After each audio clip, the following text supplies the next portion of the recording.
Good morning to this first session of our last day. We are going to start this morning with a video address by Ms. Sandra Kalniete of Latvia. She was Latvia's foreign minister. She was member of the European Parliament and also member of the European Commission.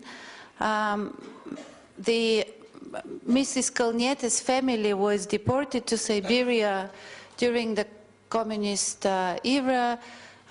Later in the European Parliament, she was chairperson of a committee on European history, and she's going to speak to us now. Then we will start with the panel.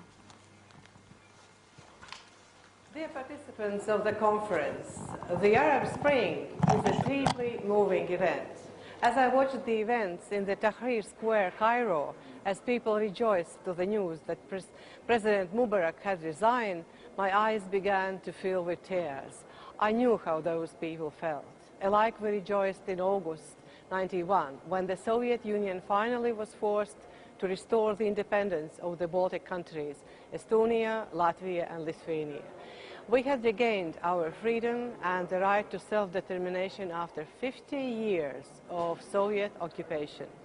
Baltic independence was part of a major process of geopolitical change initiated by the civil societies in Eastern Europe, leading to the end of the Cold War and the reunification of Europe. Within a short time, the entire Eastern Europe and Baltic states had broken away from Soviet control, and finally, in December '91, the Soviet Union collapsed. 23 years later, the world has experienced equivalent geopolitical turmoil in Arab world. The people of Tunisia, Egypt, Libya have rebelled against their oppressors and have won.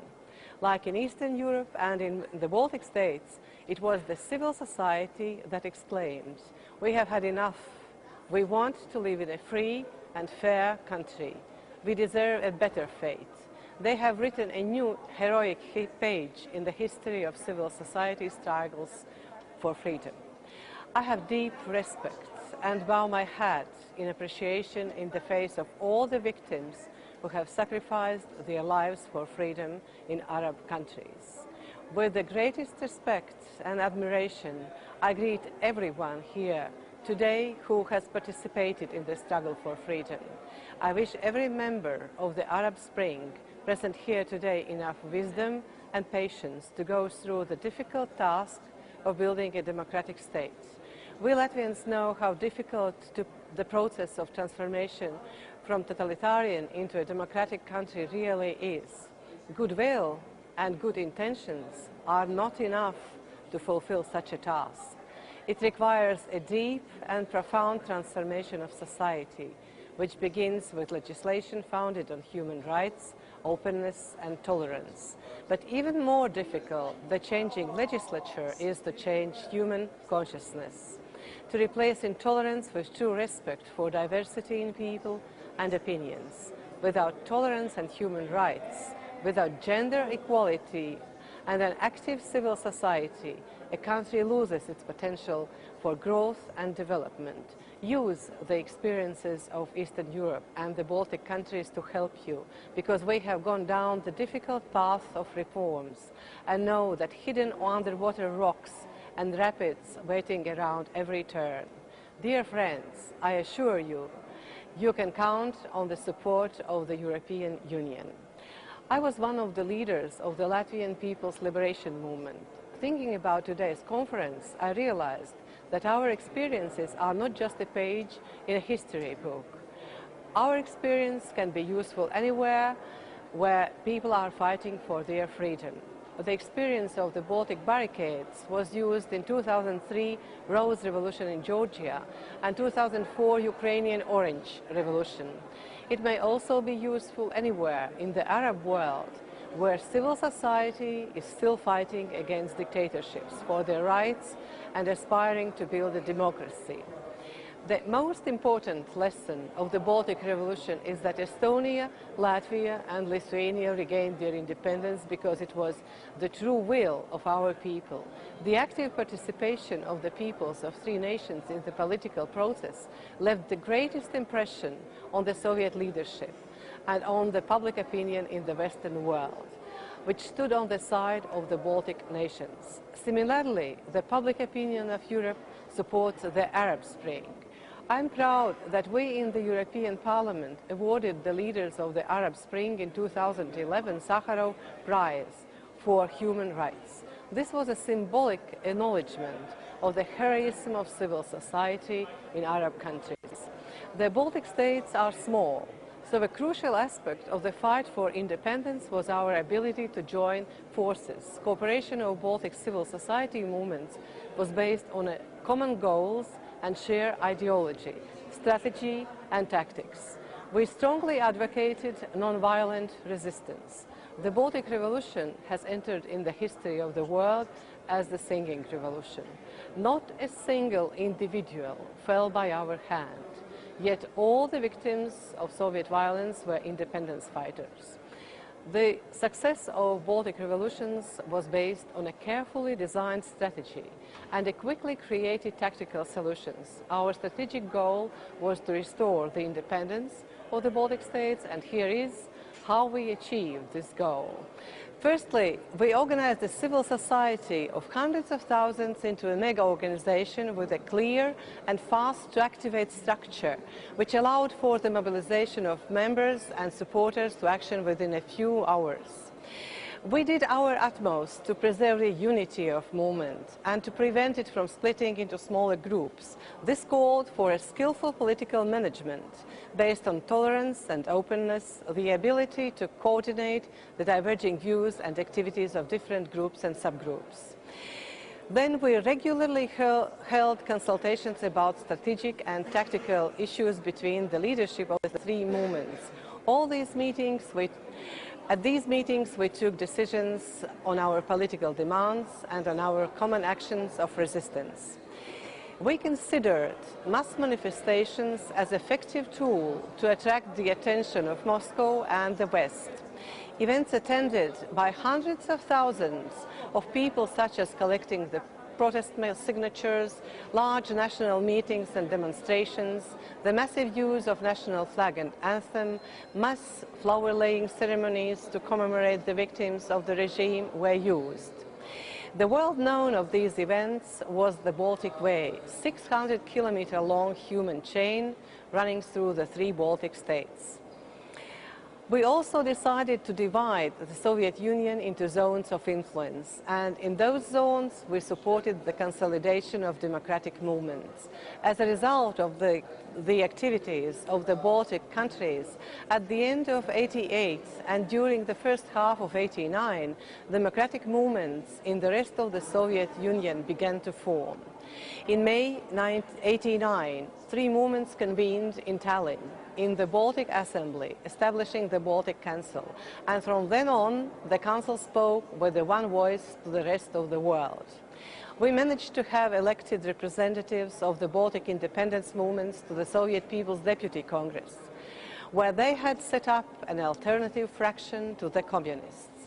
In December '89, they reached a Congress decision which declared the Hitler-Stalin Pact's secret protocols, allowing the annexation of the Baltic states by Stalin to be void from the outset. We developed extensive contacts with organizations of Baltic exiles all over the world, who did a wide range of interpretation and lobbying work in their host countries. And then, in the winter and autumn '89, we encouraged a mass resignation from the Communist Party, thus weakening the Soviet authorities in the Baltic states. We implemented a successful electoral campaign, resulting in a constitutional majority in the Supreme Council elections in the Baltic states. This enabled the renewal of the de facto independence of Latvia, Estonia and Lithuania in spring 1990 and the euro in August '91. Dear friends, the entire history of the 20th century is the history of civil society in a fight for their rights.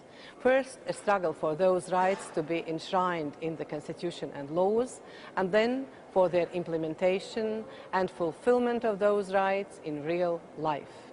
Human beings have to fight for their rights and have to defend them jointly.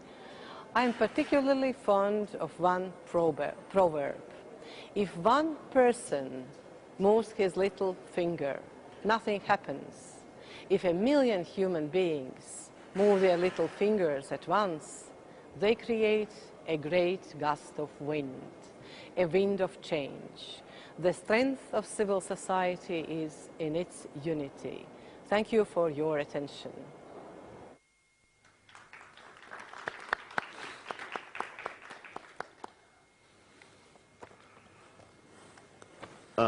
Good morning. I'm happy to be here in Sofia for the first time, and I'm also acting as a moderator for the first time too. So I hope I'm successful today. Today our panel is about the civil society, and I am joined by 4 distinguished guests, Mr. Georgy Saraivanov, and Mr. Hristov, and Mr. Konstanty Gebert, and Mrs. Naziha Boudib. I come from a country where civil society was looked upon as something really evil and bad, a tool in the hands of the West that wants to destroy our country, destroy our traditions, our culture, our religion. We used to have a good tradition of civil society and NGOs before the 50s, during the time of the Alawite family, or the kings of Egypt, before the military coup of Gamal Abdel Nasser. Ever since Gamal Abdel Nasser took power in Egypt, he abolished all these organizations. He nationalized newspapers, he nationalized universities, nationalized workers' unions. Everything was basically being controlled by a central power in the hands of the military institution and the group of officers who named themselves the free officers. It remained like that for like 3 decades, and then when Anwar Sadat came to power, in a few years before his assassination, he started allowing the civil society to work freely again. But it wasn't really free. It was under a lot of restrictions that continued all over the time of Hosni Mubarak. Hosni Mubarak took it to a standstill. Everything was quiet and standing still. Introduced laws that were very funny. In order to start an NGO, you should get all kinds of permissions from all kind of security apparatuses and from a ministry, and you cannot receive funds for your projects unless you get a permission from the minister, and you cannot spend these funds that you got unless you get another permission from the minister, and you cannot even hold a conference or hire a room in a hotel for your activity unless you get a permission. And sometimes after you get the permission, the state security interferes and cuts down the power, or tells the hotel to kick you out, and you're not able to perform the activity that you wanted to have. So this is basically the conditions that we were living under during Mubarak, and unfortunately we are still living under these conditions, with the military council running the country and a minister that belongs to the era of Mubarak, who was instrumental in lobbying for Mubarak in the United States and in Europe, and she was responsible for receiving foreign aid to Egypt. But still, she is raising lots of questions about the foreign funding of NGOs working in Egypt, and how this money is interfering in the political life. and she's still contributing to giving the civil society in Egypt a bad name, along with the Islamist groups that claim that all what the NGOs are working on is allowing gay marriage and performing stopping the performance of circumcision for women and men. All these trivial matters, they don't care about freedom of expression, freedom of religion, freedom of speech, the rights of minorities, street children, the rights of women, freedom for the media and the press. They overlook all these aspects and focus on certain things that might look offensive to the conservative society that we still have in Egypt until the moment. In my humble opinion, in order to build a new state, a democratic and a free state, we need three pillars. The first pillar is the political organizations. We were denied building a political organization by the emergency law. We were even denied the right to assemble. If more than five people assembled in a meeting, this can be considered illegal and they can be taken to jail for violating the emergency law. To build a political party in Egypt, you needed a permission from a committee that is headed by a member of the National Democratic Party, which is a ruling party, which is a joke. So if you want to be the opposition, you need to get a permission from us to oppose us. So at the end of the day, the opposition in Egypt became kind of a decoration to the regime, the existing regime of Mubarak, in the eyes of the West, so that Mubarak can tell the West that, okay, I have free opposition and they are opposing me and we have elections and so on. So the second pillar is the free media, printed media and television. Until this moment, even after the revolution, 10 months after the revolution, we still have the stupid law called the Radio and TV Union Law that says or claims that the government owns the airwaves, so nobody is allowed to open an FM radio station or a terrestrial TV station. You're allowed only to have a satellite station, which not all the population have access to these. Journalists and people working in the media, they come under all kinds of harassments from different security apparatuses, even now under the military rule. We have journalists and bloggers who are spending time in jail at the moment. The third pillar that I wanted to talk about is the civil society organizations, the NGOs that working on spreading awareness among the people, and without their activities among the masses, people will never be enlightened, education will not be reformed, healthcare will not be reformed. So I believe that those three pillars are crucial for building a new state in countries that are going this transformation after a revolution. And that's why we have our four distinguished guests to tell us about their experiences in their respective country. And we start with Bulgaria. I give the platform to Mr. Christov to tell us about his experience.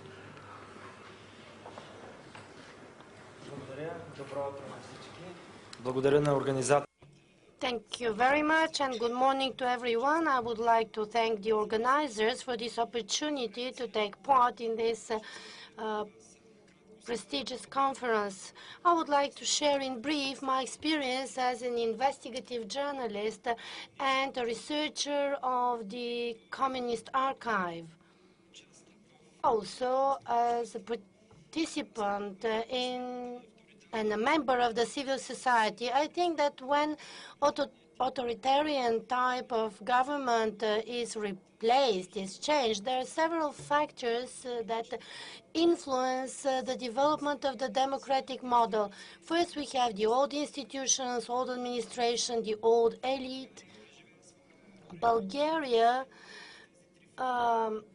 went through its transition, but today when we talk about the communist legacy, there is a fourth factor which appeared as the longest-standing one on the society from the point of view of influence, and that is the influence of the former repression machine of the secret services and state security.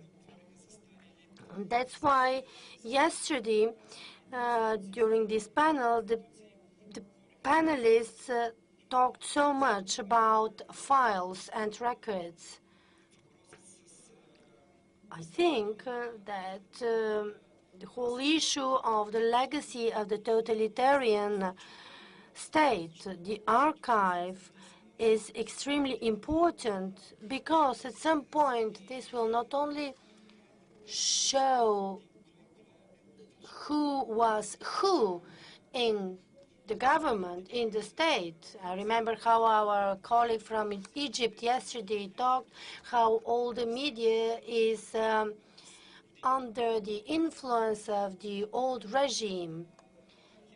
And if you open the archive of your police services years from after the changes, you will see what the situation is in Bulgaria. That happened 17 years later, and it appeared that a big part of the most prominent journalists who kind of shaped the opinion of the transition were in one way or another connected with the state security.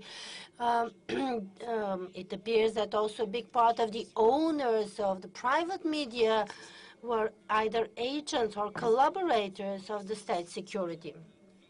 Now that we are talking about the civil society, I would like to address two practical issues. First is how the civil society can play an important role in opening the archive of the Secret Service from the communist regime, and the second, how the civil society can influence the formation of authentic memory regarding the communist past, and also the creation of a culture of this memory.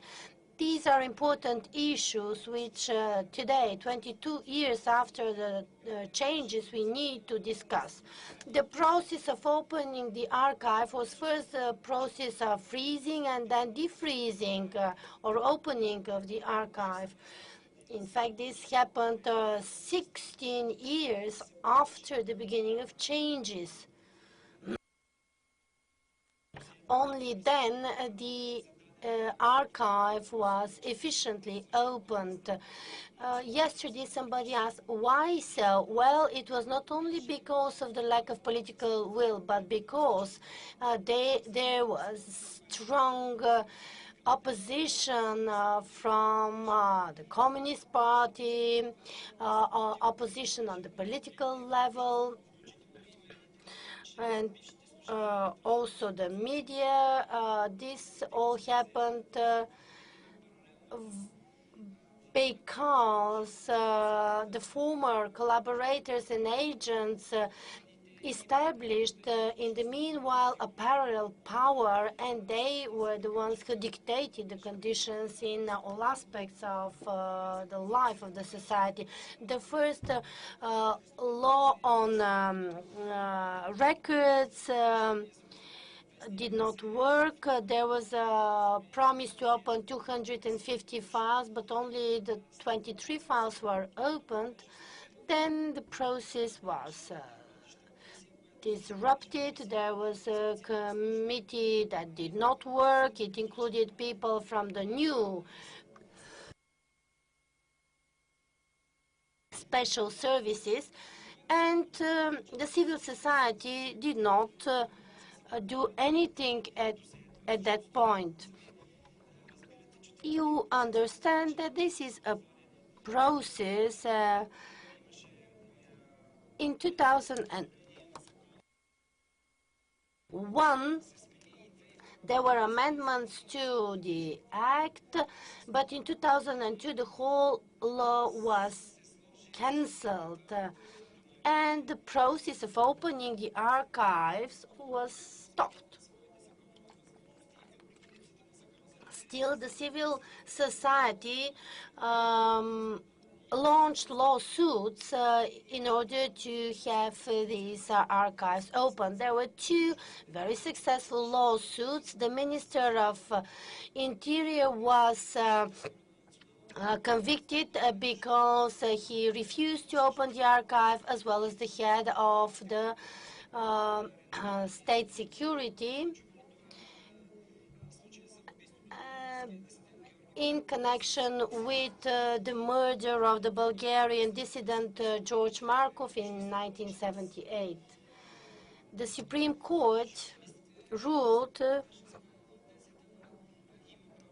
that the society has the right to learn the truth about the archives. This was extremely important because it showed that when the civil society uses its mechanisms and tools, it can exert pressure, regardless of the absence of a law. In 2006, there was an abuse of opening files of journalists, unauthorized opening of files of some journalists. The civil society and a group of journalists exerted pressure on adopting a law on the records so that all archive of the state security is transferred to an independent commission. You heard yesterday the presentation of the head of this committee, and you heard how far they have gone in their work.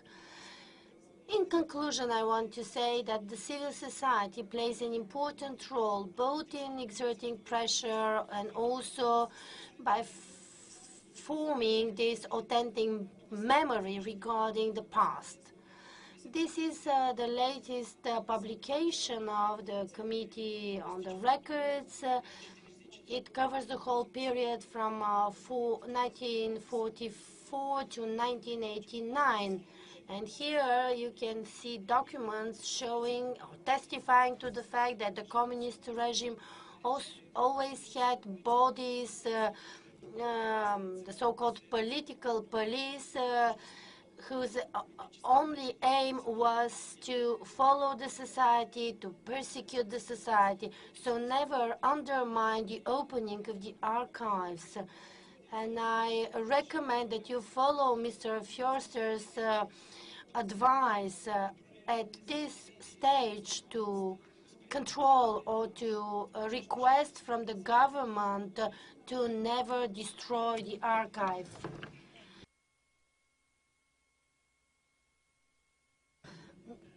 Still in Bulgaria, and our speaker now is Mr. Georgy Saraivanov, who was at some point in his life sentenced to death. He's going to talk to us now about his experience.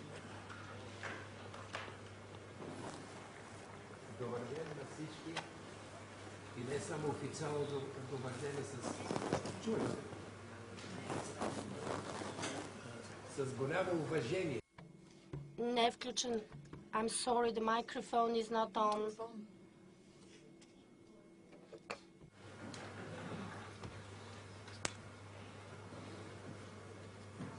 The translators cannot hear the speech.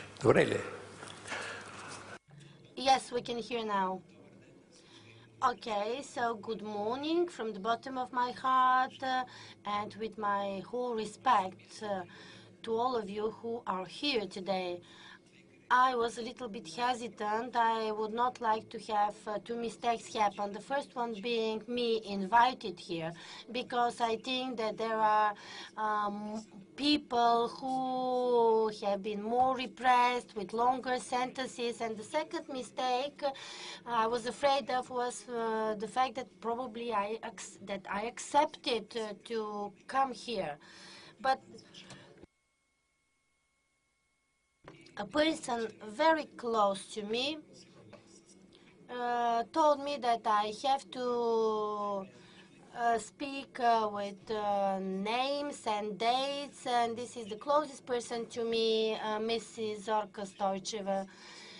She told me, you have to go because you are representative of an almost extinct species. And it is so. I am one of the very few still living people who were victims of these oppressions, and I would like to help you so that it doesn't happen you don't see what happened here. When my son was small, once his mother told him, don't touch the cooker, but he was very curious and he did it. And secondly, people who provide advice, starting with what type of, brand of car to buy or who to marry. I've never seen a person who would follow such advice. I lived in Germany for many years. I tried to help them buy cars because all Bulgarians at that point dreamt of possessing Western car. But nobody followed my advice. Now I look at you. You all look very serious people. These are not secrets. You have heard of these things even before. Probably there is nothing new I can offer.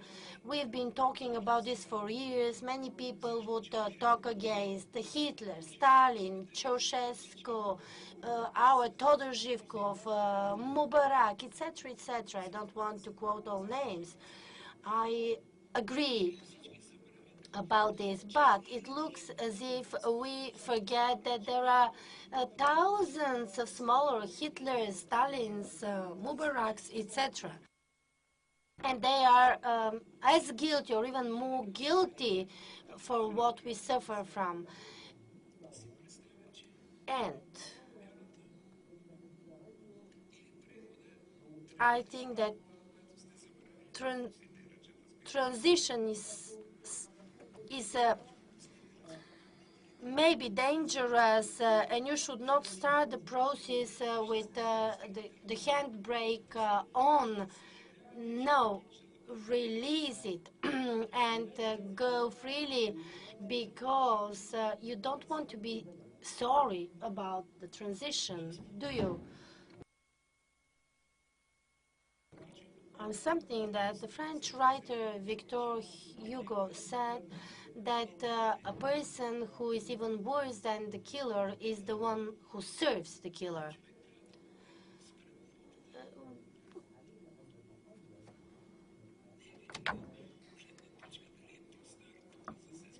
When I talk to people, I don't necessarily talk as being older or having more experience. Because, of course, it doesn't make sense to talk to a teenager on what about what pension this person will get after years. They will just laugh at you. In the schools, when we go to school at exams or tests, it is forbidden to copy from your classmates.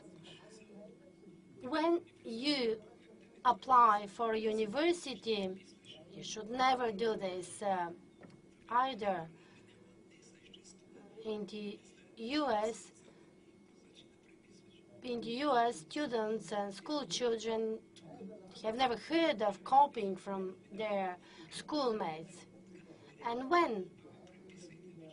however, when regulations, laws, rules are developed, well, copying is allowed.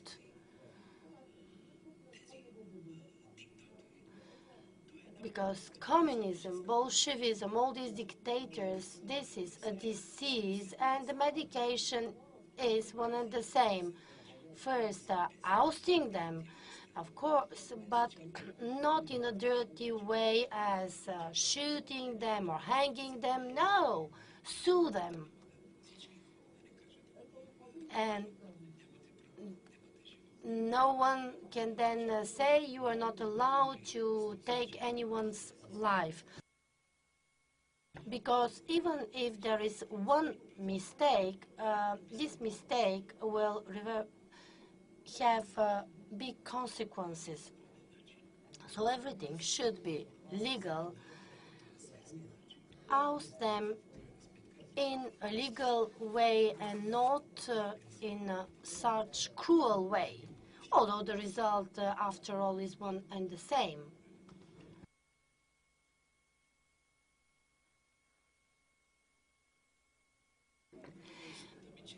Me too. I like listening. My thoughts sometimes go faster than my words. I heard, however, such wonderful things that I would hardly be able to say things better than Christo or all the other speakers. I was impressed what happened in the other countries, in Germany, in Hungary, in the Czech Republic, with respect to the archives of the secret service. I want to only tell you one thing. Before you sign something, before you adopt a law, think a lot. You don't want it to be a boomerang going back to you and hitting you.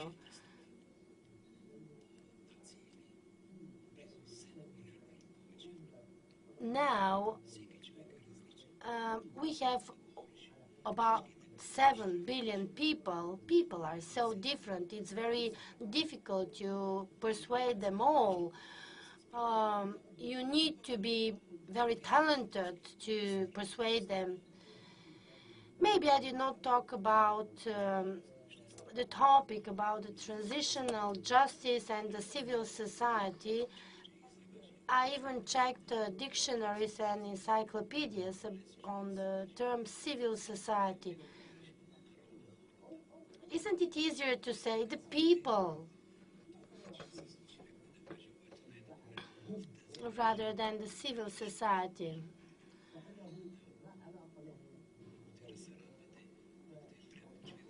So,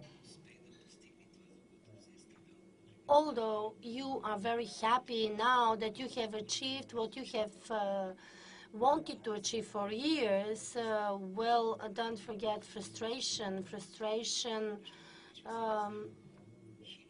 was very big on us.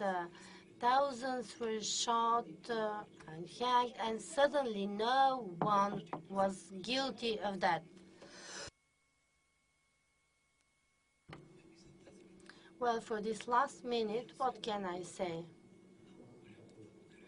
Well, only a big thank you for listening to me, for not booing me. Well, of course, I cannot be as the Pope and say thank you in many languages, but I can say it in French and German and English, but never in Russian. Thank you. Georgie, and now we move to another country, which is Poland. I had the pleasure to visit Poland twice. I've seen Warsaw and Krakow, and the first time I got in touch with the civil society outside my country, Egypt, is when I met activists from Greenpeace. They were collecting donations on the streets of Washington, D.C. The second time that really impressed me to run into somebody who's collecting donations to save the pandas in China. That was in Warsaw, Poland. And I was really surprised. This is Poland, this is Warsaw. That was the center of the Warsaw Pact, and it was the center of the Iron Curtain. And I've seen the turbulent history that they have been going through. And now the civil society is working freely, and a guy is standing on the street, not getting arrested, and he's collecting donations for the banda. So it was really, I felt envy. I wanted my country to have the same freedom for the civil society to work. So let's hear from you about this experience. Mr. Konstanty Gebert. Thank you, Ed. Well, it's not surprising that we have an affinity with endangered species. We've been an endangered species ourselves for so much of our history. So we have a natural affinity with the pandas. We've been listening for 2 days about the importance of memory and how memory must be documented and upheld. And we saw this wonderful film Friday evening, which shows us what happens to people who lose memory. The character, Sashko, eventually recovers his memory, remembers his life. But if you remember the film, Sashko will not remember what happened to his grandfather. This is not his memory. It's his grandfather's memory. The grandfather would need to tell him what happened. Sashko will not know what happened to his father, who was forced to become an informer for the secret police. And he will not hear this story because his father is dead. But possibly it will be interesting for Sashko to hear also the story from the viewpoint of the secret policeman, who, as we have seen on the billboard, has now become a successful politician in the new Bulgaria. Civil society is a place where all those stories can be told. All of them, including the story of the secret policeman. I think it's a very dangerous illusion to believe that there is one truth about our past. It's hidden somewhere under lock and key, maybe on the files of the secret police. And once we uncover this one truth, it will set us free. It won't. There is a historical truth about what happened. This can be determined. The truth about why this happened needs to be debated between different narratives. And we need not to fall in love with our own narrative. I was part of the Solidarity movement and the Solidarity Underground. And in '89, when Poland was the first to go, we had this rosy-eyed vision that we are the people. And they, Moscow's baggage, the collaborators, will disappear in the bright sun of democracy like snow melting in the spring. Well, surprise, they didn't. We used to tell ourselves Solidarity was 10 million members. True. The Communist Party was 3 million members. Together with family members, that was about 1/3 of Polish civil society. If democracy is to make any sense, it needs also to make sense for them. If the story of what happened is to be told, their story needs to be told as well. And we were very quickly put in our place. We didn't realize that. But in those glorious elections, we had fought so hard to make possible. Only 2/3 of Poland voted. 1/3 of our co-citizens didn't bother to go to the voting station. This should have been a warning signal that our belief that we are the people is false. That the people is much more than just us, or even just us and them. And it took just a few years for the former communists to democratically gain power in Poland. In '93, they won free elections and took over. Now, they did look very sheepish, because the fact is, they could win the elections only thanks to us. Had we not fought for democracy, had we not brought democracy into the country, there would be no free elections for the communists to win. But they won. They won because we had done a very bad job at running the country. Civil society is so much more than one narrative. And if we believe in one narrative, especially our own narrative, if we fall in love with it, if we believe our own vision of us, the good, the noble, and the brave, defeating this awful dragon of oppression, we do that at our own peril. The thing that we have to learn is that there are no cost-free solutions. All of our Bulgarian friends have been telling us about the price they paid for not opening the files, about the feeling of not knowing what happened in their country, about the very legitimate feeling of being wronged, being harmed, experienced by people like Mr. Stoivanov and the thousands other victims of the communist regime. Yes, this is a pretty horrible perspective, but there is a price to pay for opening the files. The files are not the repository of God's own truth. They are a version of history written by a very partisan author. We in Poland had 3 goes at opening the files. Very early in our post-communist history, a hyperactive Minister of the Interior informed Parliament about secret police information pertaining to leading personalities in Polish political life. Some of those people had been informers, others had been victims. It didn't matter. They were all jumbled together. The Ministry of the Interior is still apologizing for false accusations made almost 20 years ago. Eventually, a relatively civilized law on lustration was passed. It made it mandatory for people applying for high public office, running for parliament or aspiring to high government positions, to file affidavits about whether they had or had not been members or collaborators of the secret services. Those affidavits were then verified, and if someone had lied, they would be punished. They would be denied the right to run for office or to be appointed. If they had said the truth, yes, I had been an informer, this did not affect their rights. It is up to our co-citizens to decide whether they want somebody who had been an informer of the secret police to represent them in Parliament. Democracy is not about us.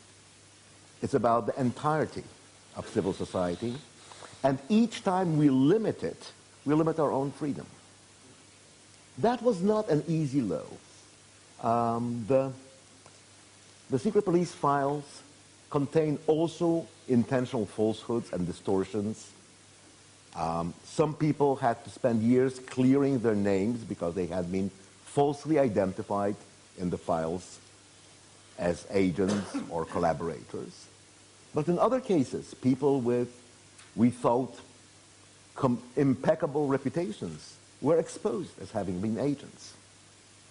But this exposure happened only if people wanted to venture in public life.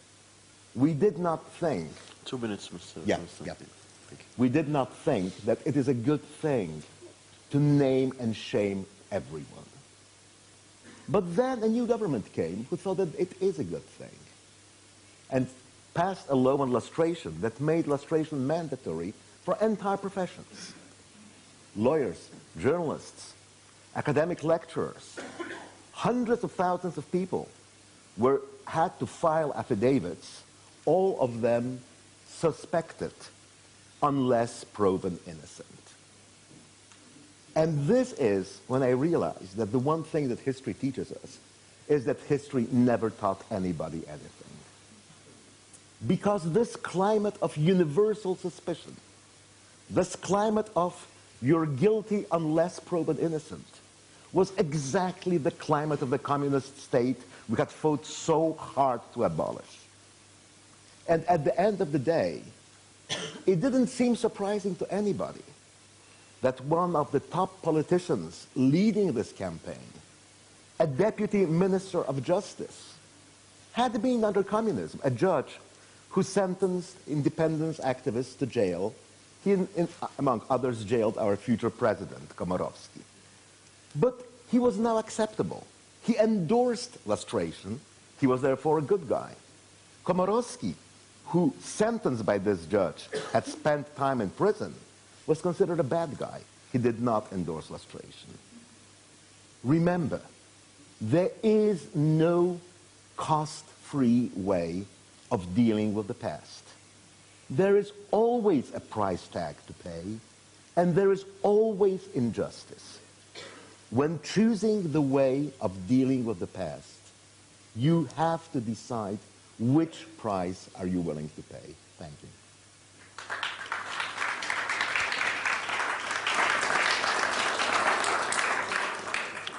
Thank you very much, Mr. Constanti. And now we move to one of our most recent revolutions and transitions in my neighboring country, Tunisia.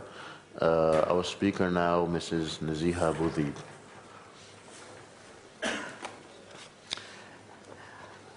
I will speak in Arabic. شكرا الاستضافة في هذه الندوة. شكرا إلى السيد. Thank you for inviting me to take part. I would like to thank the Bulgarian ambassador to Tunisia. Thanks everybody who is present here. This is an extremely important forum. Another platform where we could discuss the problems of transitional societies, societies in transition, particularly in the light of the revolutions in the Arab countries which are happening now. We need fora like this, we need such discussions, particularly as far as the attitude to the past is regarded. I'm happy to present today a summary, as far as it's possible, of the picture of the civil society in Tunisia. We could say that Tunisia has ancient traditions in the area of organization of civil society, particularly in terms of the organization of civil society. It may seem strange to you that in a country which lived under an oppressive regime like ours, a regime which used all kind of means and instruments to oppress society and its organizations. There weren't many parties in our political lives. There wasn't actual political opposition which would play an important role. There were some parties which to a certain extent opposed, for example, the party of the renewal, the Democratic Progressive Party. But even those two parties were isolated by the regime, as well as the organizations of the civil society, which were subjected to all forms of blockage, of interfering with their activities. I'll mention the Tunisian League for Protecting Human Rights, which has a long history in Tunisia. It was established in the 70s of the last century. It was the first league for human rights in the whole of the Arab world. I'd like to mention a few more organizations like the Society of Democratic Women, the Council of Freedoms, the Association for Liberation of Women, and a few more like the Tunisian branch of Amnesty International.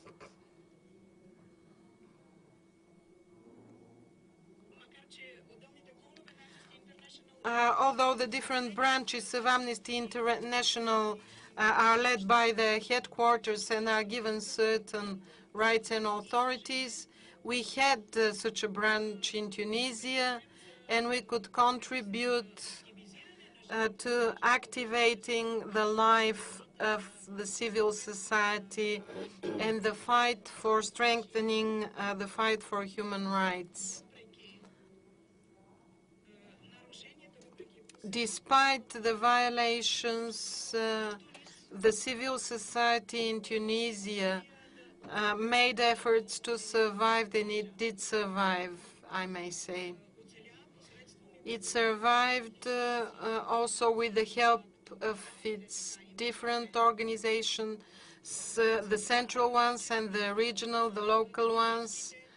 The Association of the Tunisian Judges survived, which was founded in the 80s of the last century. It was also subject to very strong oppression by the regime of Ben Ali. You managed to hear Judge Chouchi yesterday talk about this aspect. Tunisian civil society attempted to survive in the environment it was placed in, and it did manage to survive despite the violence, despite the oppression.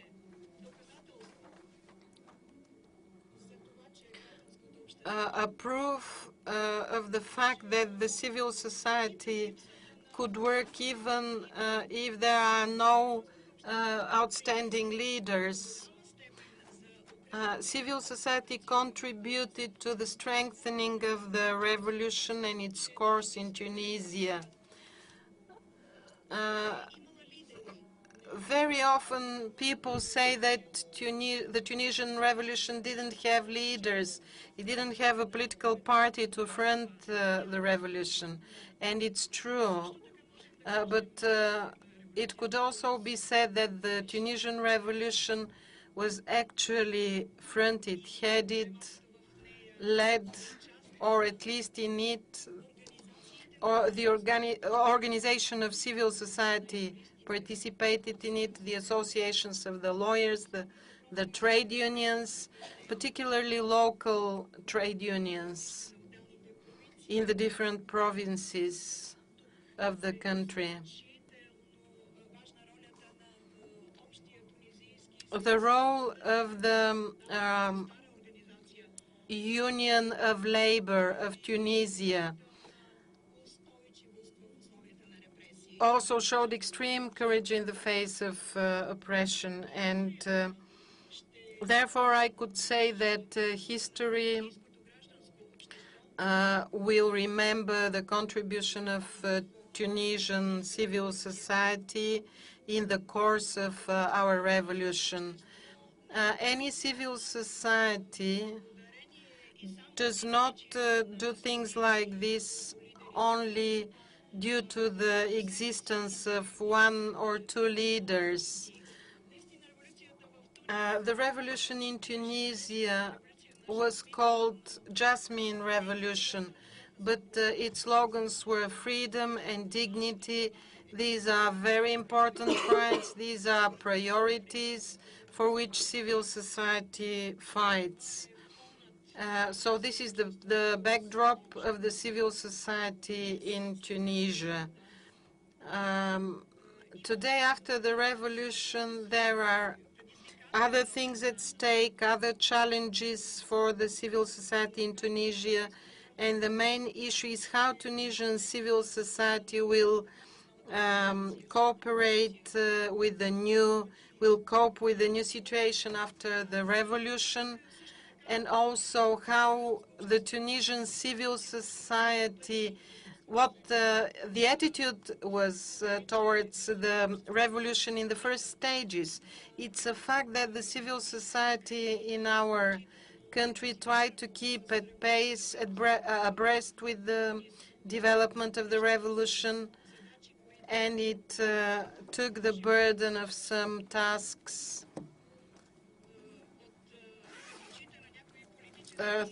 maybe through the eyes of some political parties,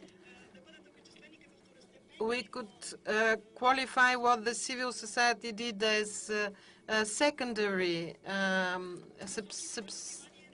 subsidiary, but the civil society turned its attention during the revolution to the ways to break the ties with the painful past, an issue which is extremely important, how to radically break all links with the past so that it's not repeated. This slogan for tearing away from the past was repeated in various ways.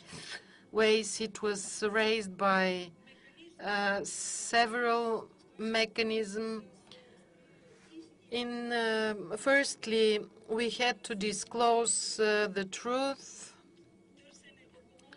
to look for accountability by the criminals, by the people who are responsible for the violation of human rights during the Ben Ali regime, to disclose the truth.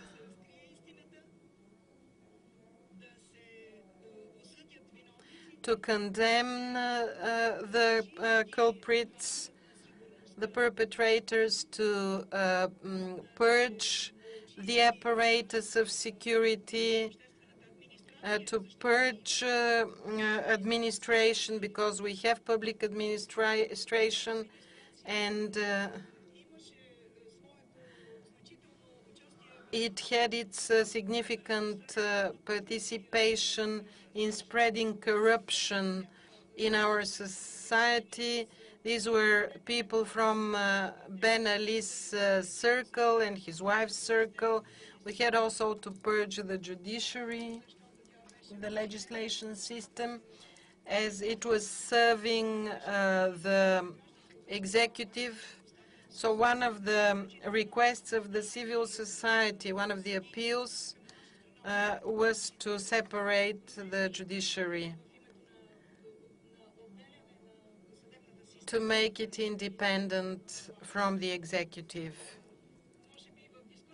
Maybe in the discussion we could continue. I have to conclude now. Civil society in Tunisia will continue to maintain its priorities for tearing away from the past, for conducting a precise investigation to find the truth about the past, for purging the apparatus, particularly of the security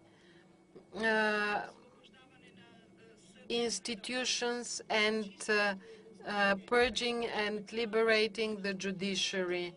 And also we raised the slogan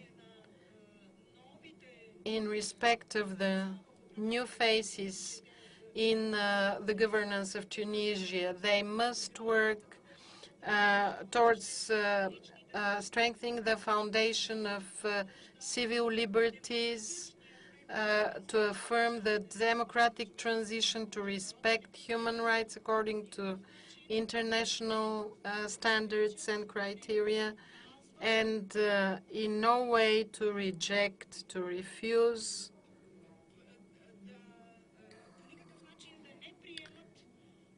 in no way to accept actually the religious foundation to become a reason for the violation of democracy in Tunisia. Thank you very much. Ziha, and now we move to the interactive part of our panel, which is receiving your questions. We started late. I don't know how much time do we have. Can somebody tell me how much time we have? 45 minutes. Excellent. Okay. Okay. The gentleman in the front row here.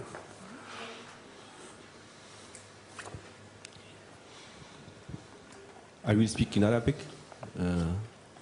أنا ماهر حنين من الحزب الديمقراطي التقدمي من تونس. I'm Maher Hanin from the Progressive Democratic Party in Tunisia. With respect to the tasks of the civil society in the Arab countries, and by analogy with the task of the civil societies in all countries where transition is ongoing, we should talk first and foremost about the attitude to the past and the specific features of transition, and disclose truth in all its aspects. In order to overcome the past, there is need in the civil society to find the strength to bear with the painful truth. It is possible to have different approaches, different attitudes, or various, in that sense, to the secret services from the past. There is need for everyone to be held accountable in order to move forward to democracy. In Tunisia, recently, I don't know how it is in the other Arab countries, some conflicts, contradictions between the different groups, the various groups participating in the revolution started to appear. Then I think that there are two issues that we have been encountering. For example, in Tunisia, there is a very strong influence of charity organizations, and there are many of these in Tunisia. This may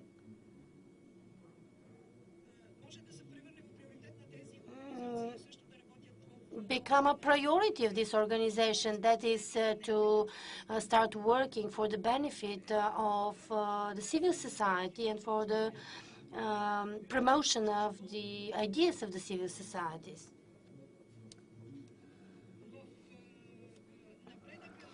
Now, the role of the civil society for furthering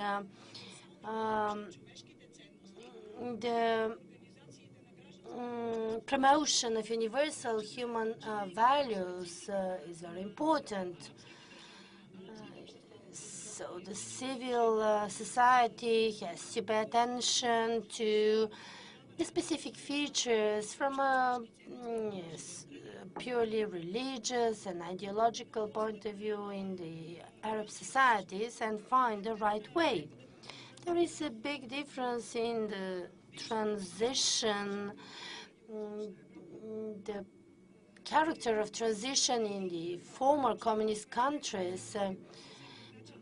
This transition was different because their attitude to the universal human values was different, while we, in our civil society, although we recognize these values, we are also bound by our specific features and attitudes, and this is important for the Arab world, and I do hope that the years to come will be able to find the right solution, although this is not easy. For Egypt, I can say that we have been encountering similar problems as those that you mentioned. We have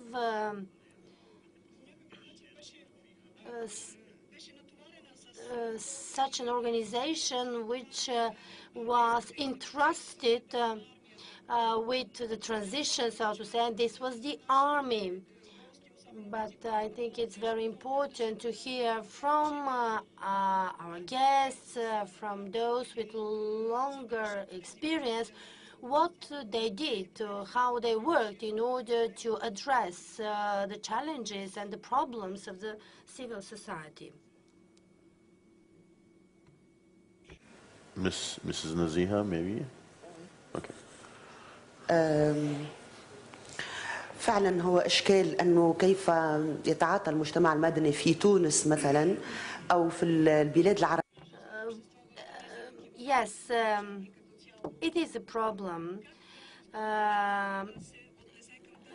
for the civil society in Tunisia, in the Arab world, how to address this dichotomy of the universal human values on one hand and the specific features of the Arab world. On the first, on the one hand, we do support, we endorse the human rights, the universal human rights and values, the economic and political rights as well.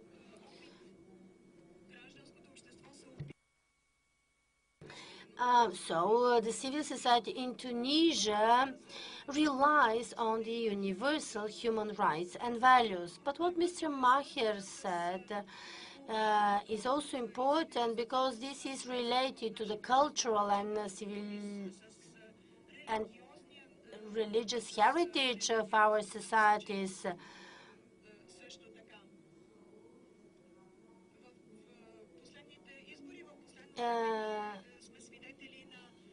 Recently, we have witnessed a real development support of the Nakhta party. It won the first place,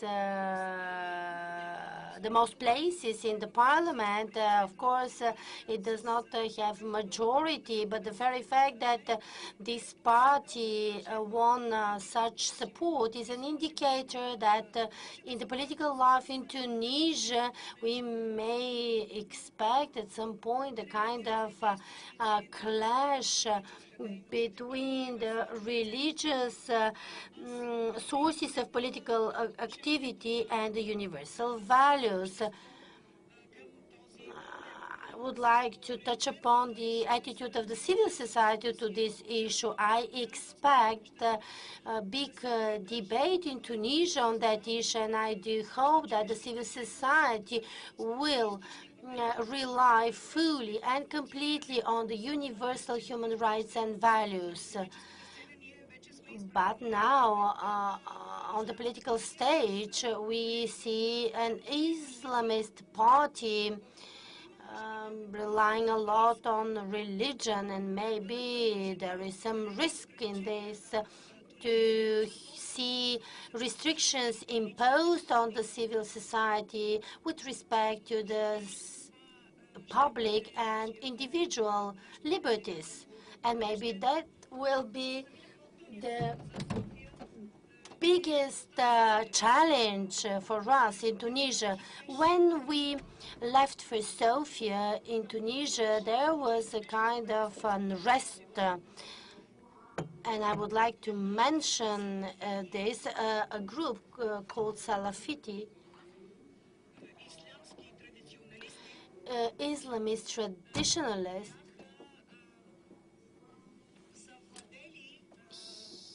have taken over one of the faculties of the university in Manoa and have barricaded themselves there. And they did it because a student was forbidden to sit an exam because she was wearing the burqa.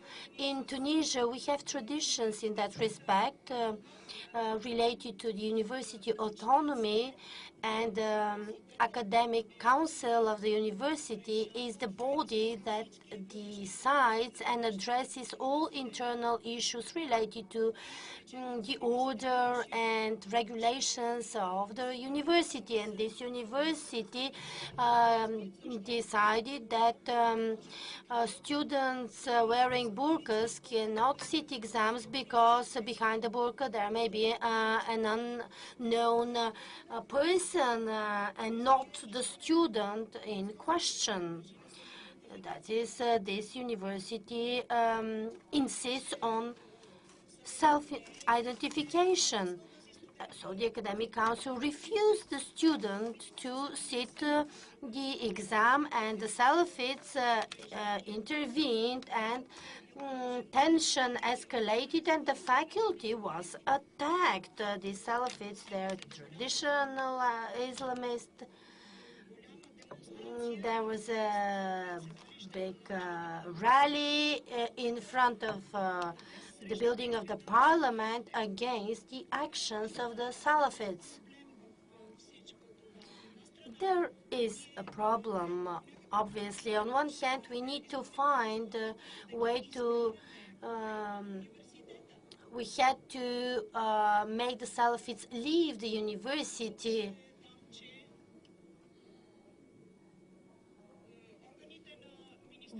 But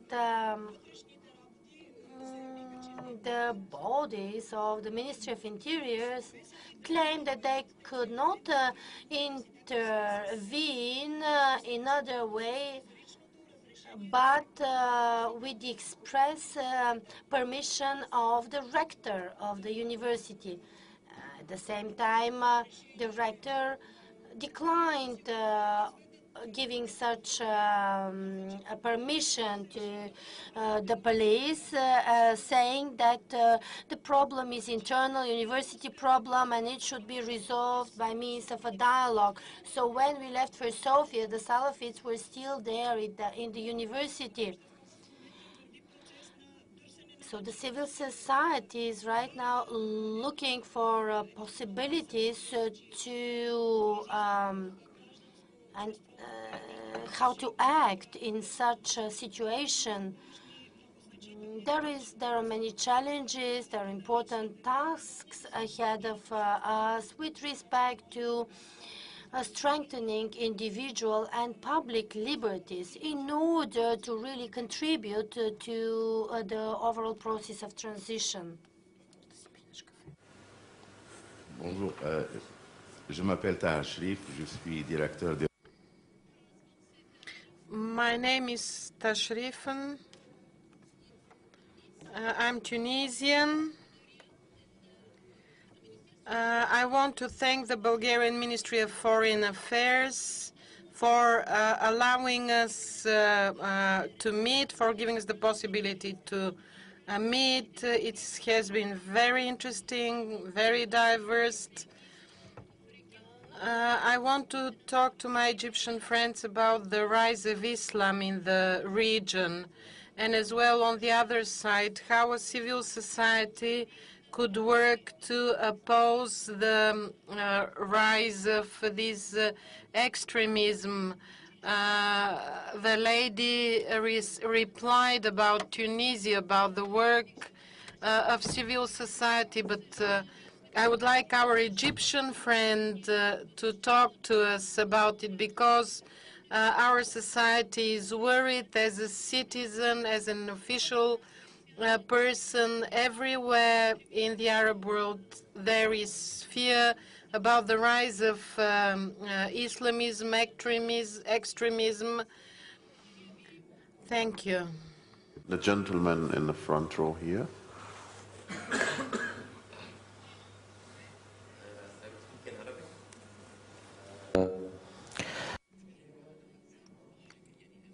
لكن أنا هقول I would like not to ask a question, but to talk a little bit about the Egyptian society, particularly in the period after the revolution. Before the revolution, we accepted the security services to interfere in any way. After the revolution, we expected things to open. We expected a response, things to open up towards the Egyptian people. The Egyptian people needs enlightenment, particularly in respect of elections. The civil society should have undertaken this part, as definitely we could say that there is a gap between the young generation and the rest of the Egyptian society. In a way, the young generation revolted against the rest of the society. We are usually accused of raising slogans which are imported from abroad, and they are not specific to our own society. In my opinion, this is an outdated view, and the events, the post-revolution events, define the positive role which could be played by the civil society. People inside the country have the following problem. They need their activities to be funded. They need courses, they need education, they need training on how to found political parties, how to work through these processes. So we cannot conduct any political activity except if we do it in collaboration with the official authorities, with the official state bodies. It's very strange for us that suddenly there were young people from Serbia who came to harm our relationship with the army. We were summoned to the office of the military prosecutor because we are civil persons, and there was no reason for us to be summoned to the military prosecution office. We had lawyers with us, but we were subjected to very big pressure, to a big danger. We were accused of being agents of foreign countries, working for foreign countries. In general, this is typical for any transition. There is an escalation in the internal relations, and if somebody is named as a foreign agent raising foreign slogans untypical to the society, it's very easy to be put in prison for being an agent of a foreign country. The goal of these accusations is to discredit the representatives of the revolution. 200 people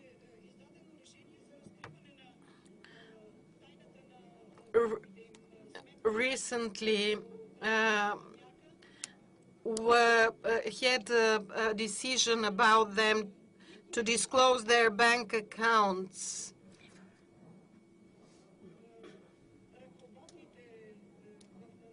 And none of the leaders is subject to such a restrictive measure. Why I should disclose the information about my bank accounts, my personal data? Nobody was tried. The goal of this was to discredit us. So I'm just trying to outline a few of the challenges for the representatives of the civil society and how difficult it is to shape a civil society in such an environment. I would like the message from a forum like ours to be that civil society must be able to use freedom in its actions. We are constantly being discredited, accused of all sorts of sins. Thank you for the opportunity to speak.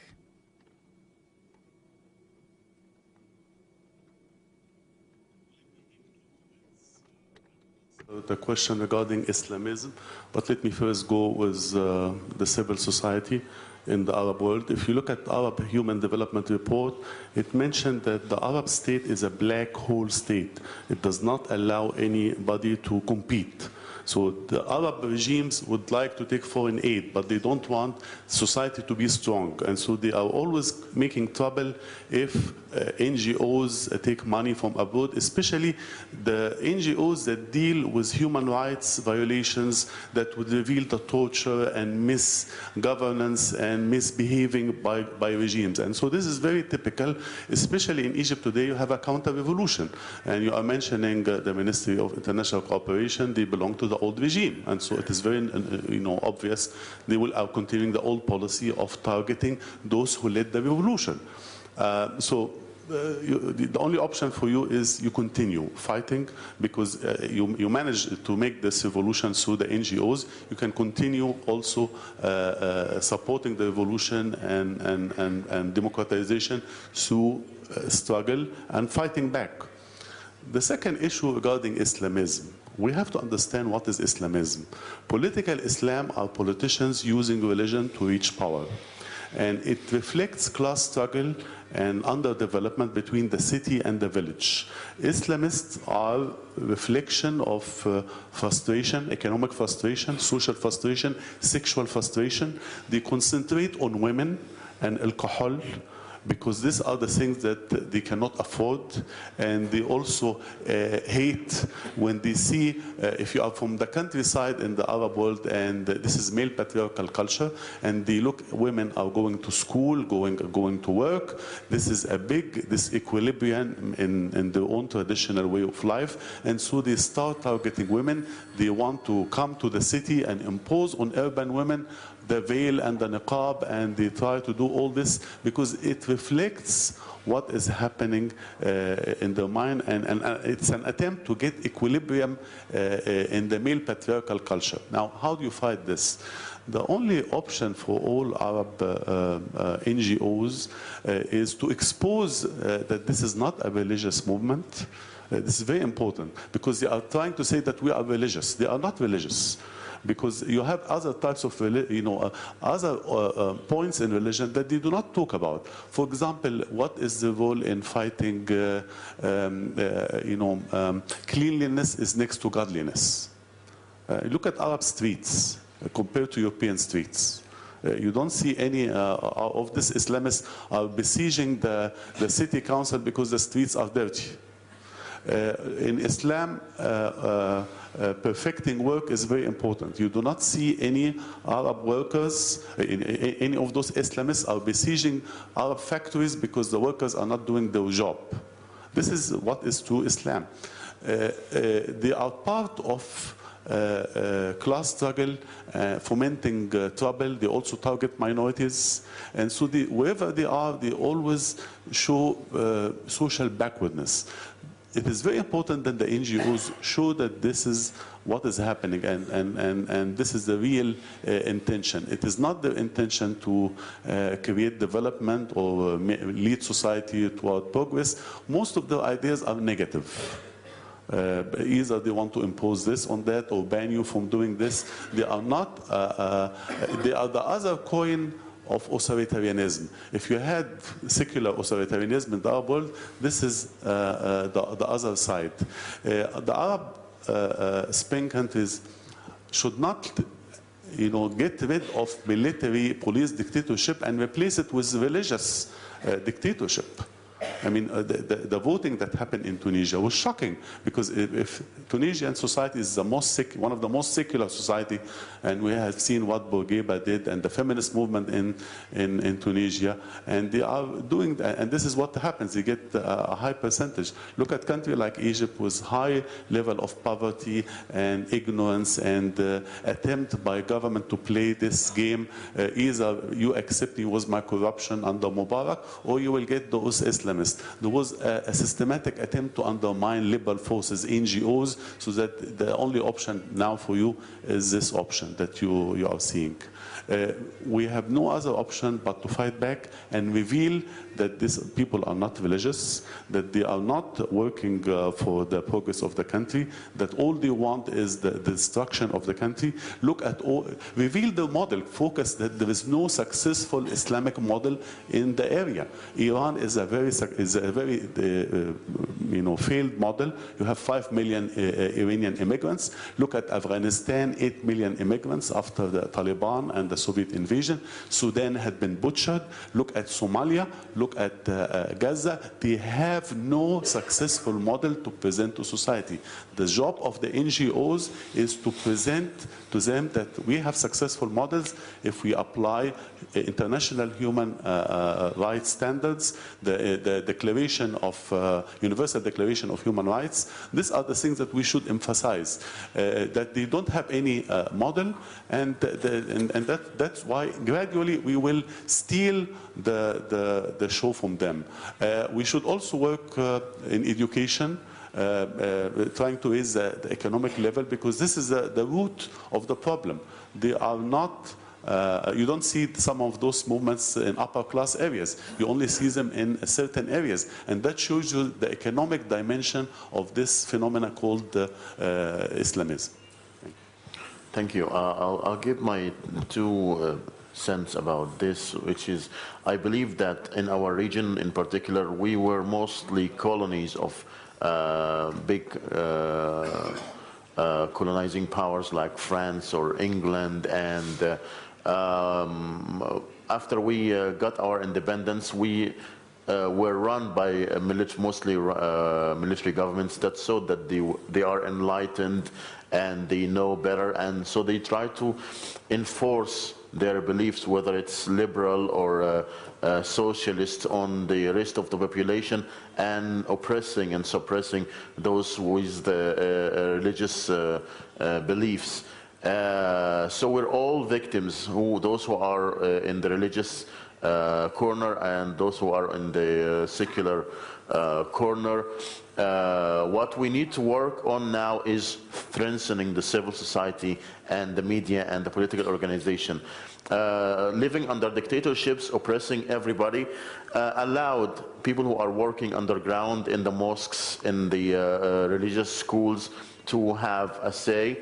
While in Europe, we have seen that the society has progressed naturally. They have witnessed the demise of the power of the church, and then the Renaissance, and then the Industrial Revolution, and then the free thinkers, the philosophers who influenced the society. And we have reached a point in Europe where the religious groups are looked upon as something funny, something from the past.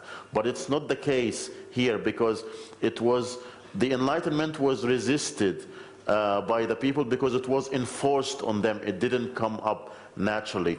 But now, since we are starting to have revolutions, I think that our goal is to empower the civil society that will be able to talk to the people and change their mindsets, change the way that they are thinking through the use of media, through political discussions and panels and programs that they execute in our society. Let's take questions from here. The mister in the second row.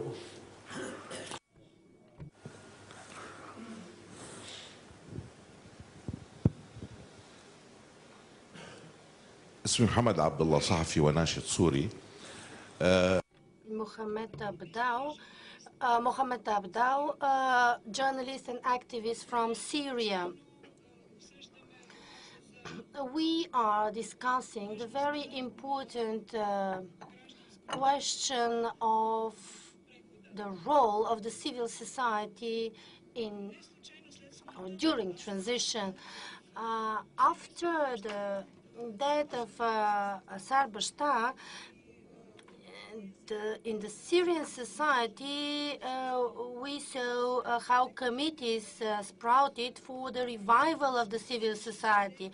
In the 50s, until the 60s, almost, of the last century, the dictatorship the regime killed many people. That created a danger for the very existence of the civil society in our country.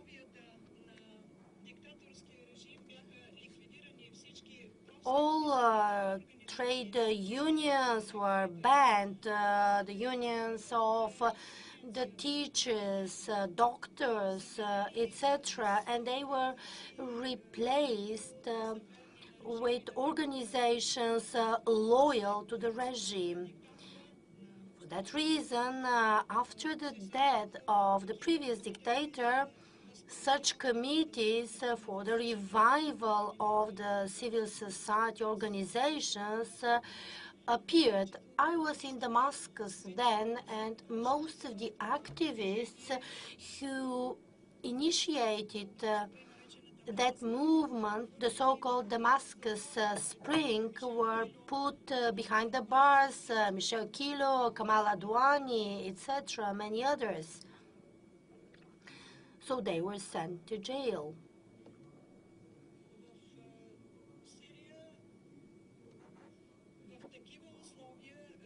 In such conditions, the regime in Syria embraced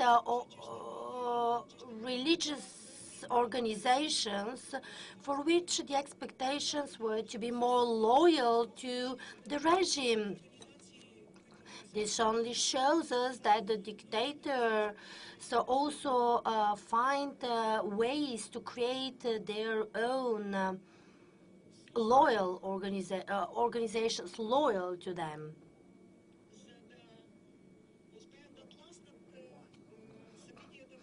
And you know, when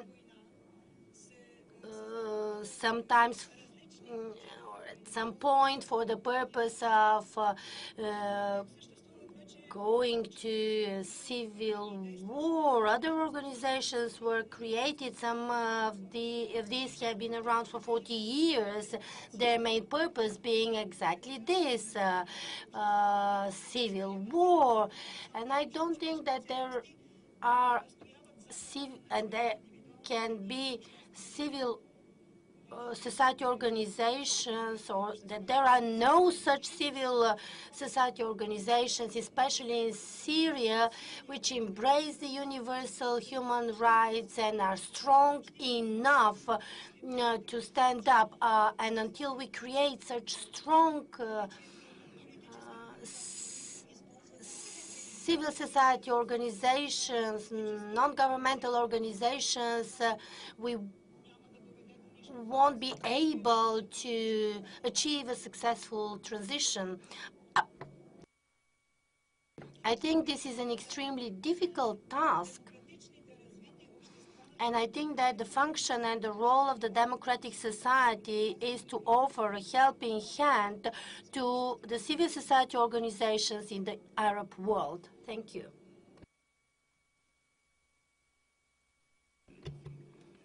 Thank you.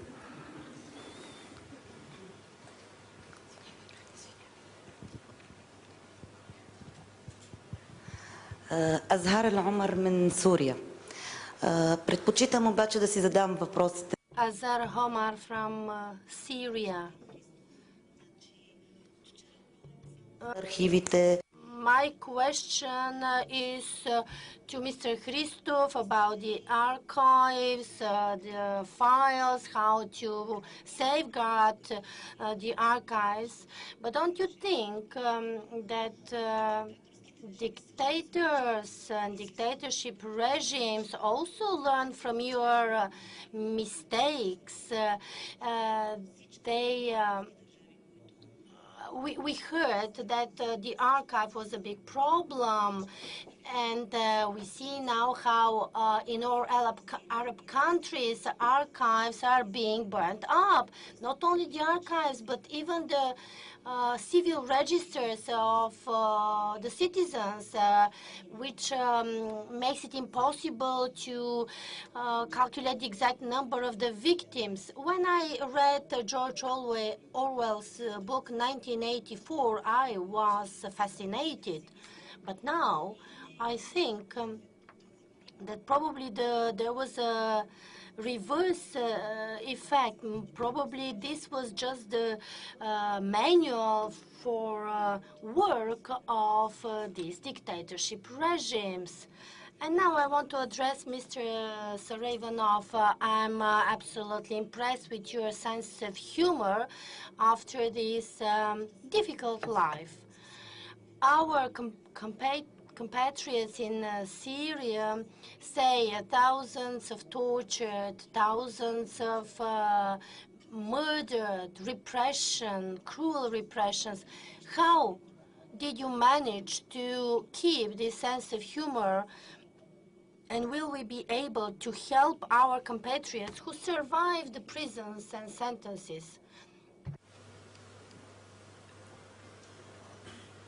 I'm trying to cover as much of the audience as possible, so excuse me.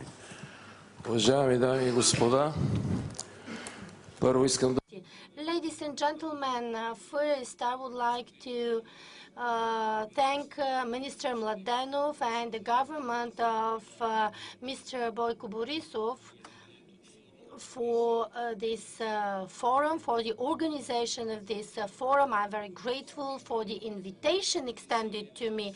My question is also to Mr. Saravanov, the backdrop of what the lady before me said that, about these thousands of victims in Syria.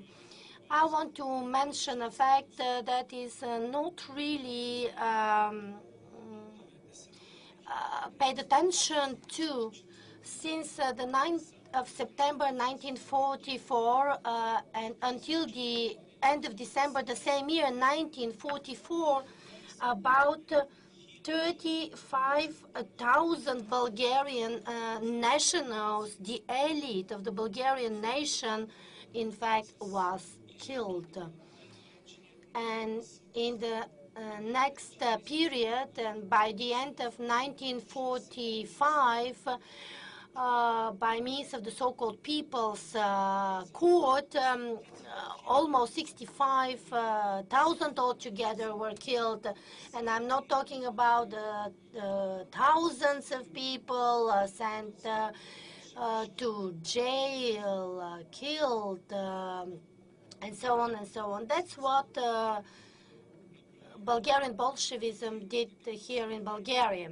I want to make a comparison. In the period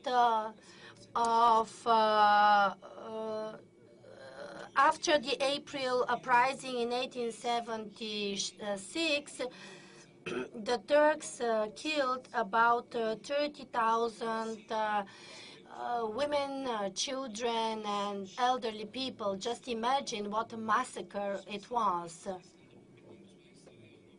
And I want to ask now Mr. Saravanov, what is his answer to a very normal human question after 22 years of perestroika and transition in Bulgaria? Why all these fighters did not find their decent place in the transition, but they were forgotten by the dissidents. Dissidents were often people who were the favorites with the system, but then they decided to renounce it. In 1988, a person who was sentenced to 33 years of imprisonment, why this person never found his place in this transition? Can Mr. Christoph and Mr. Saravanov answer this question? Thank you very much for these questions. Yes, we are talking about the archives, and I understand that you have different tasks now that you are in a different situation. We had similar tasks in the first year of transition, immediately after the fall of the Berlin Wall. And then we didn't have that problem, but don't forget it now, don't undermine it, because 20 years pass fast.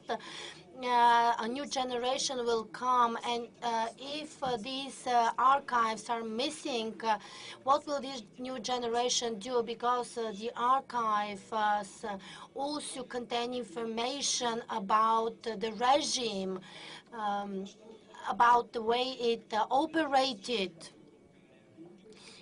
And this new generation, 20 years later, will have no idea whatsoever about the problems related or resulting from this past period, and there would be no source to learn the truth.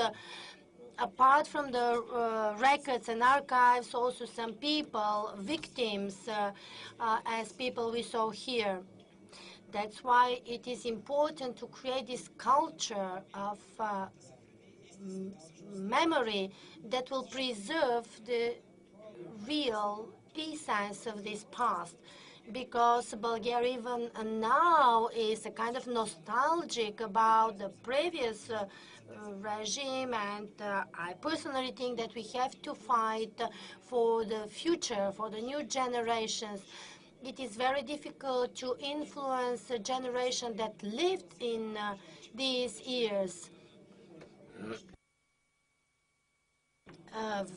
Frustration comes very fast, and this is very painful for a society. That's why I was rather thinking about the future, and why the real fighters against the communism did not find their decent place in the period of transition. We spoke about Mr. Sarajevo. Well, the real heroes are forgotten. We don't know our history. And I will share it with you. The more I read the archives of the state security, the more I get convinced that we know very little about this oppressive system. And apart from these archives, the archives of the state security, there is also the archive of the administration in Bulgaria and in other ex-communist countries. And very important is the so-called party archive. Fortunately, the communists thought that they would be in power forever, for ages, and this archive was preserved, and that's where we found these decisions for Bulgaria joining the Soviet Union, becoming the 16th republic, etc., etc. They didn't have time to destroy these archives, and that's what President Zhelev talked about yesterday. It is so because the oppressive system was just the weapon of the communist regime. For that reason, it is extremely important to preserve, to safeguard the archives. Years pass, new generations come. How will they know about it? Think about it. Накратко ще ви отговоря. Чекайте. Чувате ли се? Да. Can you hear me? I shouldn't be talking about myself, about what kept me going, so that I don't look old and shattered. There are some things I'm saying for the first time in front of so many people.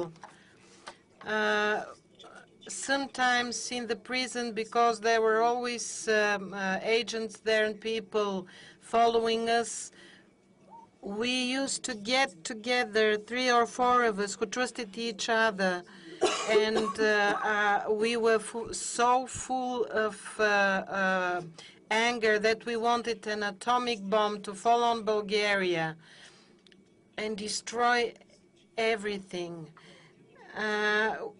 We are Christians and we are against revenge, but you can't imagine how the thought of revenge sometimes kept us going as a fuel.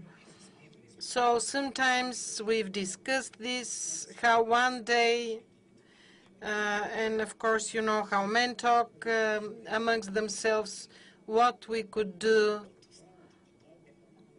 And these thoughts were like drugs to us, like an opiate, like opium, believe me or not. I don't know if you would believe me, but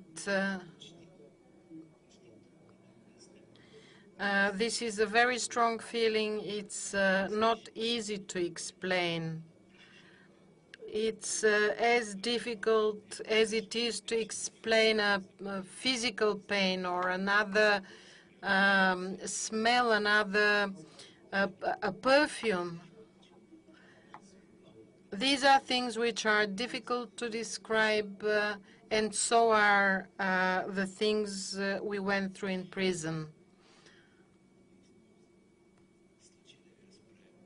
I want to use this opinion to tell you a few things, and I reiterate that I wasn't in prison as long as some of other people. I was some other heroes. I was in prison for 9 years and 3 months, and I was imprisoned when I was 23 years old.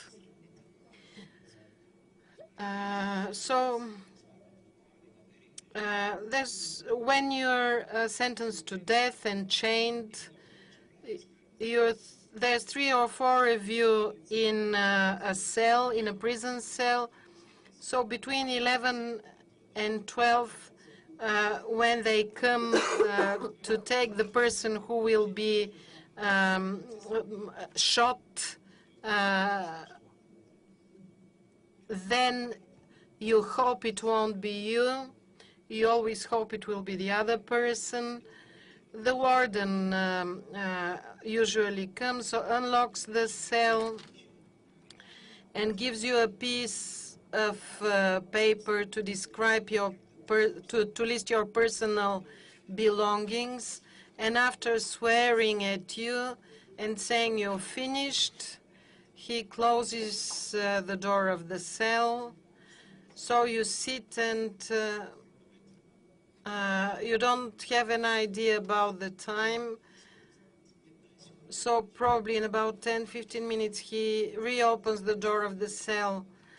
And you don't know what will happen because nobody who was taken for the sentence to be performed on him, the death sentence, has been back to tell you what's happened. So you just sit and wait. And this sadist said to you, oh, did you fear, were you afraid, you piece of filth? And he starts laughing and closes the door and goes away. So how do you forgive these people? You can't forgive these people. There are a lot of ladies here, and can you imagine your son and your daughter when he or she is 23 years old to be sentenced to death and to wait every night for 7 months whether they will be killed or not, shot or not? Can you imagine what these mothers felt while their children were in prison waiting with a death sentence? Of course, the parents weren't in prison. They had food on the table, but you know how mothers feel.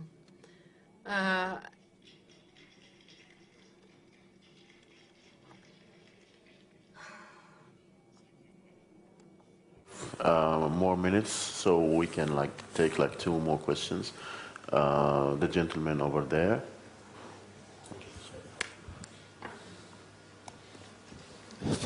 سأتكلم بالعربية. عبد الجواد أحمد، محامي ورئيس مؤسسة مجلس عرب. Abdul Gad Ahmed, lawyer. As we are talking about the tasks of the civil society, I've got the following question. The civil society before the revolution and after the revolution. I believe that the will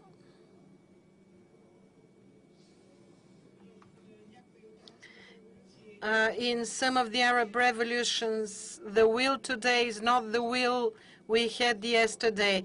Today we are talking about people's will, and people's will is the thing that changes the course of events, and what it did in Tunisia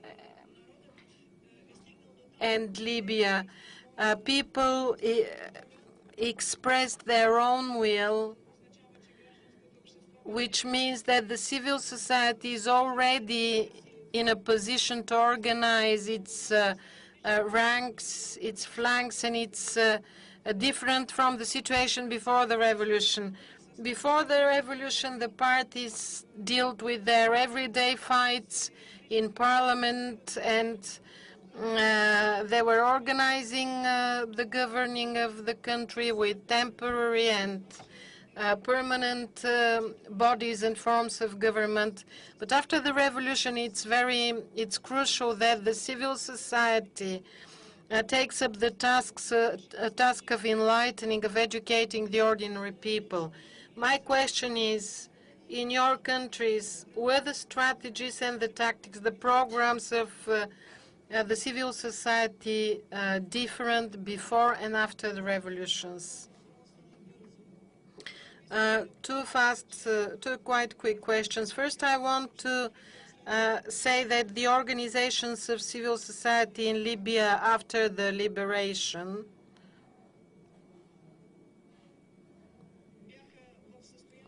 were in a state of explosion. We have an explosion of such organization despite the difficult environment.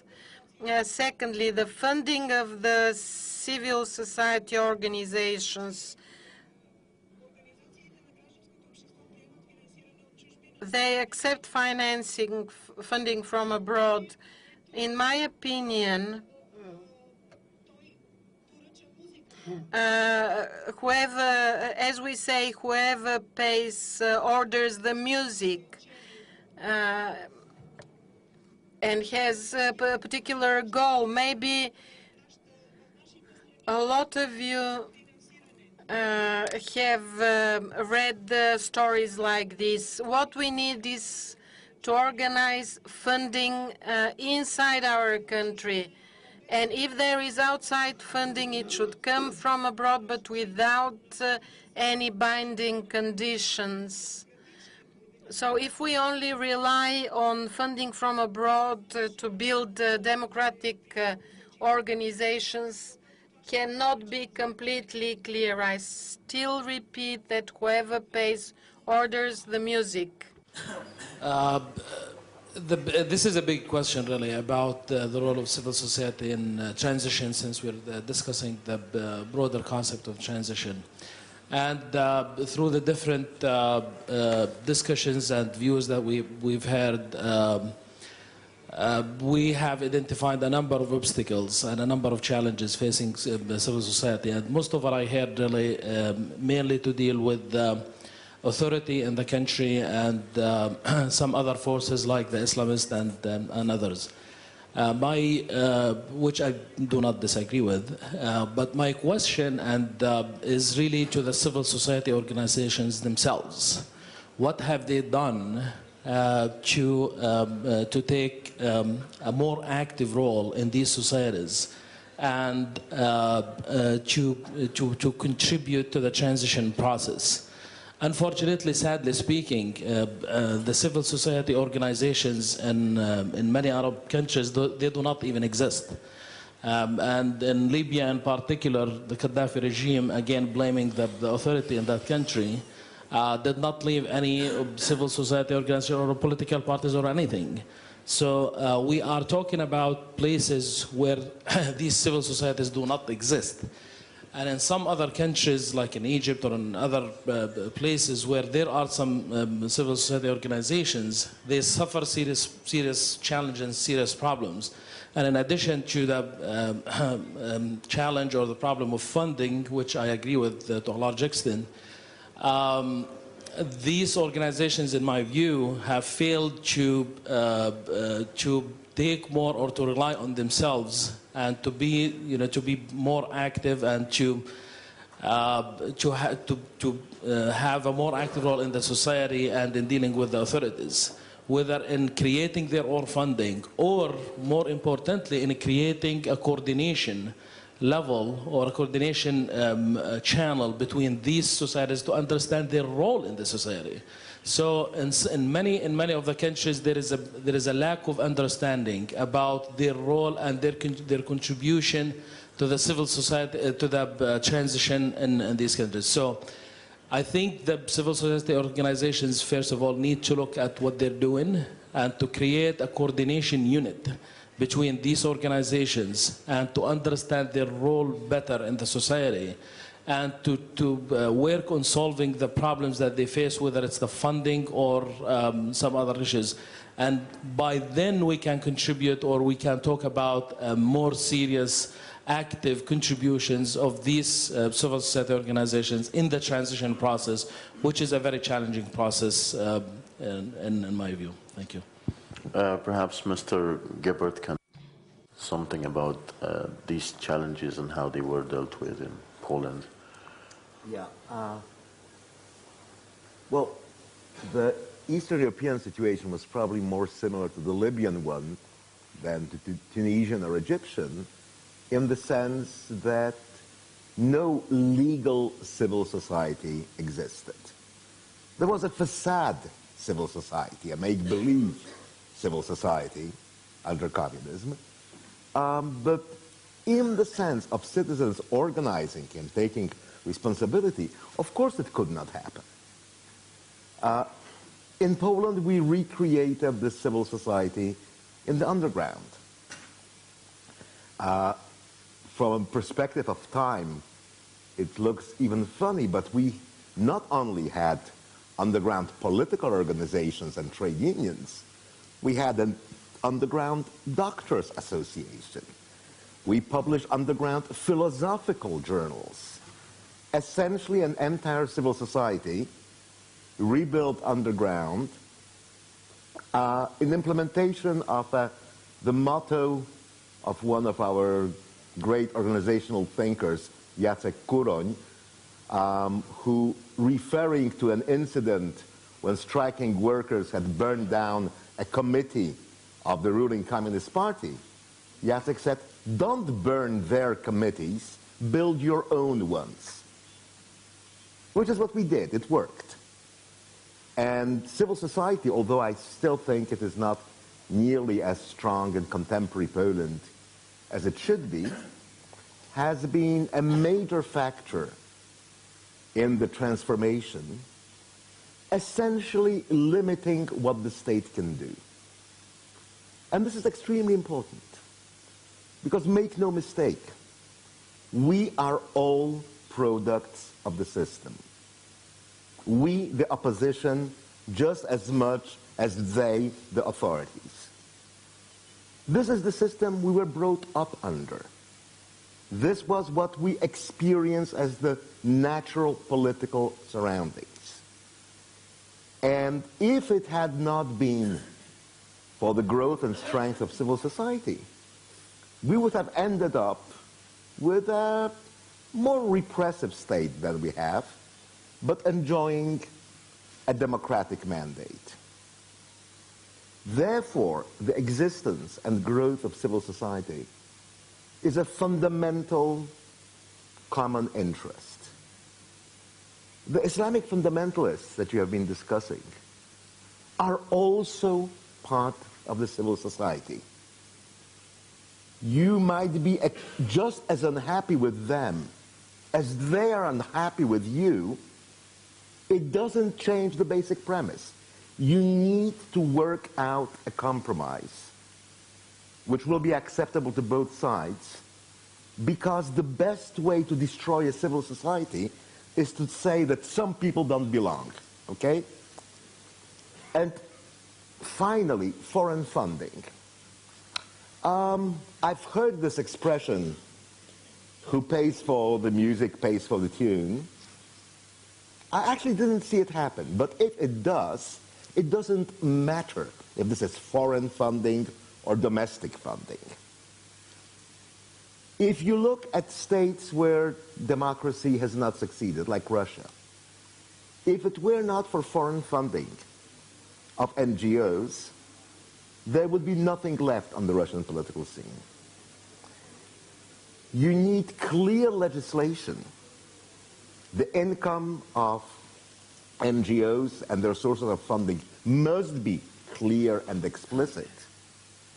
But there is no fundamental difference between domestic and foreign funding. In fact, each time a regime gets repressive, the first thing it does is attack foreign funding of NGOs. Look at Israel today, where they're trying to pass a bill which will forbid foreign funding for organizations inside Israel which are critical of Israeli government policy. You don't want to go down that way.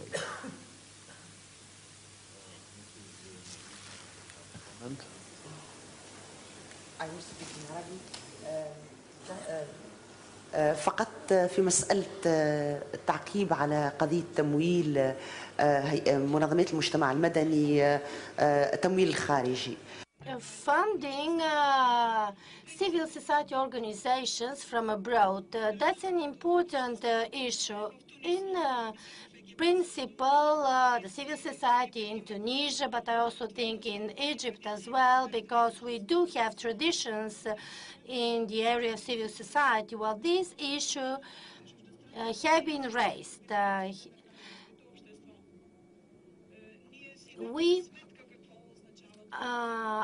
understand the issue. We discuss the issue both in Tunisia and in Egypt.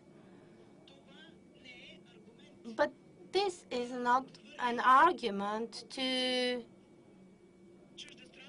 give up, in principle, foreign funding of civil society organizations. So why so? First, because these organizations are aware of this issue. Of course, I think in general they are aware. Probably there are some exceptions, but in general they are aware. They are aware of the risks of accepting foreign funding. For that reason, they take all precautionary measures. They're careful when they receive such foreign funding, so that this funding will not put them in a position that will lead them to certain dependency.